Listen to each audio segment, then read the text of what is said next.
Chapter 3. Darkness.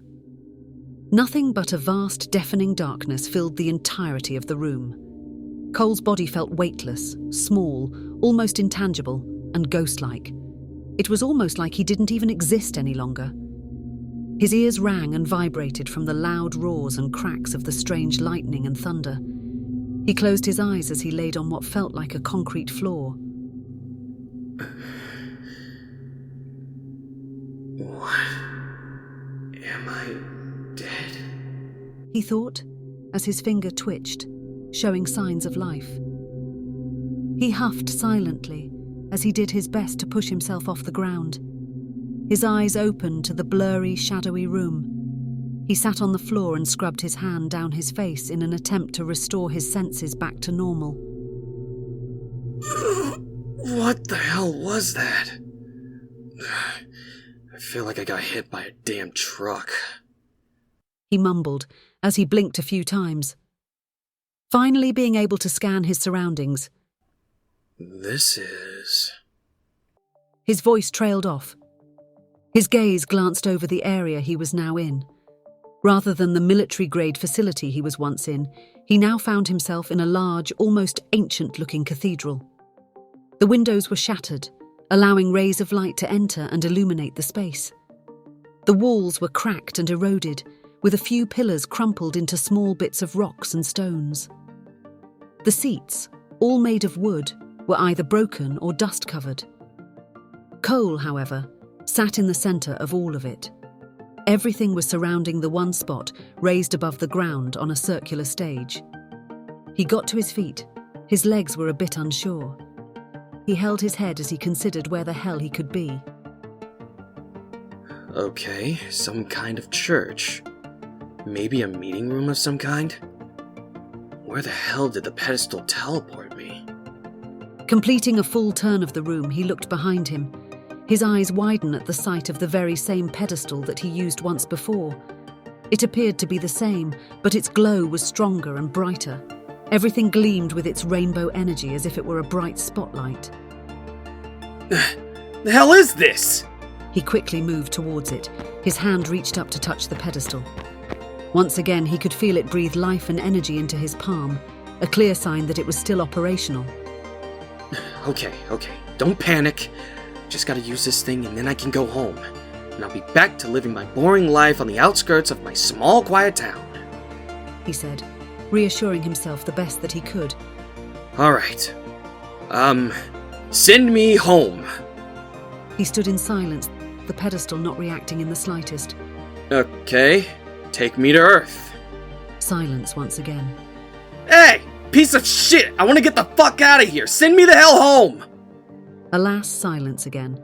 This was, in modern terms, starting to piss him off. It worked flawlessly the first time, so why wouldn't it work going back? With a growl, he slammed his palm onto the slab of stone. What the hell is wrong with you? Take me home! Up in a damn way! Hell, you should just self-destruct if you won't! Self-destruct now commencing. Cole's eyes widened as he quickly looked at the pedestal, the markings glowing a deep, dark red. He swallowed hard, his heart racing quicker than ever. Huh? Wait, no, that's not what I meant! Go back! Abort! Cease! Desist! Stop! Self-destructing in 5, 4... This wasn't working. In mere moments, his body would be nothing but a charred mess, all thanks to this piece of stone. There was no way to stop it, so now there was only one thing left to do. Run! Oh, shit! He screamed, his legs taking off into a desperate sprint for survival. 3, 2... Just a little further. If he could just make it to the exit, he would be home free. He could almost feel the sunlight of the outside world gracing his skin. 1. In what felt like a single second, the stone slab finally grew silent, before letting out the biggest, loudest explosion one could ever hope to see in such a small space. The force of it was so great that everything around it either shattered into pieces or was thrown about in the cathedral ruins. Fortunately, Cole experienced the latter. With wide eyes and a loud cry of shock, his body flew off the ground and out of the ruins, before his body tumbled and rolled onto the grassy ground beneath him. His ears rang as he laid on his back. The ruins before him collapsed, completely destroying whatever history was left within it. Glass scattered about, some even landing near him. Ugh, fucking shit. Who the hell would even install that dumbass feature? He groaned as he rolled onto his stomach and pushed himself onto his knees. His gaze opened once again. His sight met with his reflection in the glass. Look at yourself. You're losing your...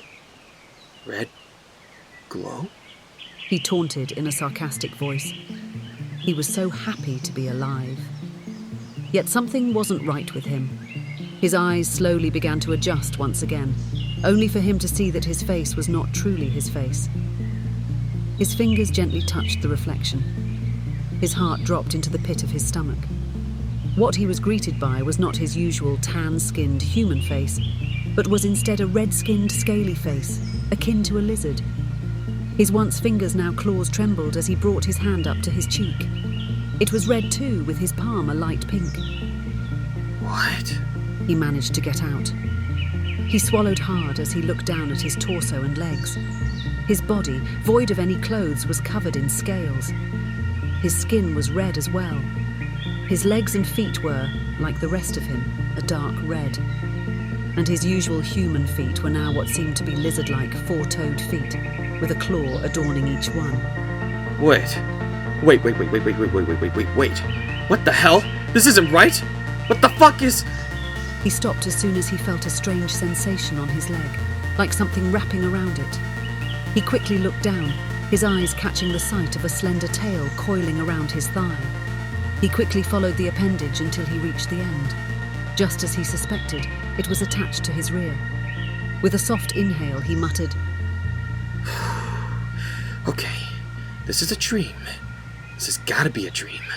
I mean, there's no way in hell that I'm stuck here right now, transformed into what is essentially a giant lizard.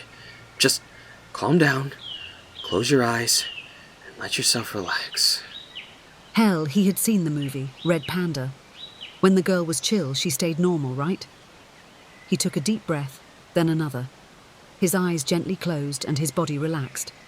His heart rate slowly began to slow down. Soon it wouldn't take long before he would open his eyes once more. What the fuck? Shit! It didn't work! He screamed, his hands gripping at his head. This isn't happening. This isn't happening. Where's my skin? Where am I? What happened to my... He looked down at his legs, or rather between them. He didn't have clothes on, so where was his dick? His pupils shrunk with fear, his hands looking and searching for his unit. There was absolutely nothing there but a memory. Oh, fuck me.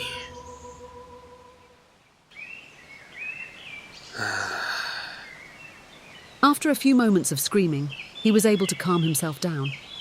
He laid back in the grass, his arms crossed across his chest.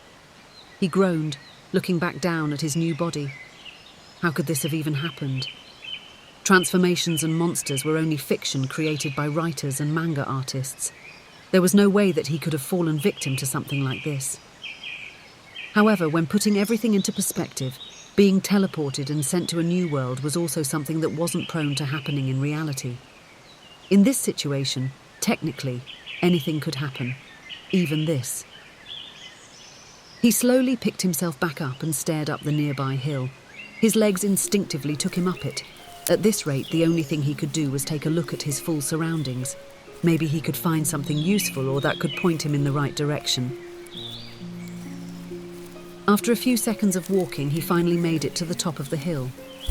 In shocked surprise, he was left in a complete and utter stupor.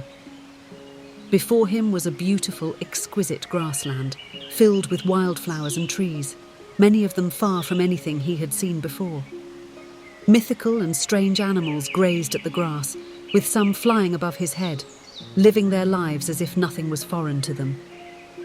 This place is beautiful. Cole mumbled as he continued to stand in awe. His eyes would soon land on a large construction just past the horizon. His hand shaded his eyes as he strained them to focus. From where he was, It almost looked like a castle town. That place looks interesting. He mumbled while he rubbed his chin in thought. Well, usually in RPGs, there's always a tutorial town. Maybe this is a similar situation. Who knows? Maybe I can find some information about what's going on. He clapped his hands together in determination. That town was his best chance for answers, and by golly, he was going to find those answers. With a huff, he started his trek towards the town, a slight spring in his step. With how far he was, it couldn't possibly be that far. Right?